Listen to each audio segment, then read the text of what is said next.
కేంద్ర మంత్రి బండి సంజయ్కు ట్రైనింగ్ అవసరమని కాంగ్రెస్ నేత ఫిషరీస్ చైర్మన్ మెట్టు సాయి కుమార్ అన్నారు. పదే పదే కాంగ్రెస్ పార్టీ మీద విరుచుకుపట్టడం సరికాదని ఆయన సూచించారు.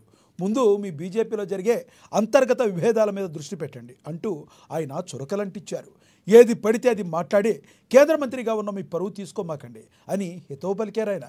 మీకు రాజకీయ శిక్షణ కావాలంటే గాంధీ భవన్లో ఇస్తామని తీవ్ర విమర్శలు చేశారు. ముందు 8 మంది బీజేపీ ఎమ్మెల్యేలు కాంగ్రెస్ పార్టీలో రాకుండా చూసుకో అంటూ ఎద్దేవా చేశారు. బండి సంజయ్ గారు, మీరు గాంధీ భవన్ కి రండి. వచ్చినప్పుడు మీకు తెలుస్తుంది కాంగ్రెస్ పార్టీ ఎమ్మెల్యేల యొక్క ఏ విధంగా నాయకత్వం ఉంటుందో. కావాలనుకుంటే, మీకు సమాచారం కావాలనుకుంటే 04024602484 04024602484 గాంధీ భవన్ నంబర్కి ఫోన్ చేయండి. మీకు ఏ సమాచారం కావాలన్నా ఇస్తారు. ఏదో రోడ్డు పైన మాట్లాడేసి, ఏదో కాంగ్రెస్ పార్టీ పైన మాట్లాడేస్తే, కాంగ్రెస్ పార్టీ ఎమ్మెల్యే గురించి మాట్లాడేస్తే నేను టీవీలలో వస్తా అనుకుంటే అది మీ కర్మ, అది మీ అజ్ఞానం, మీ తెలియదనం అంతే. ఏది పడితే అది, ఎట్లా పడితే అట్లా. అసలు నీకు ఎట్లా, అసలు ఏమైనావు, అసలు ఎట్లా అధ్యక్షులు చేసి నిన్నప్పుడు ఎట్లా అసలు కేంద్ర మంత్రి అయినావో అసలు ఏం అర్థం కావట్లేదు. అసలు ఏం మాట్లాడితే అసలు మీకు అర్థమవుతుందా? ఇంకా వచ్చేది ఎండాకాలము, వడదెబ్బ సూచనలు ఎక్కువ ఉంటాయి మీకు.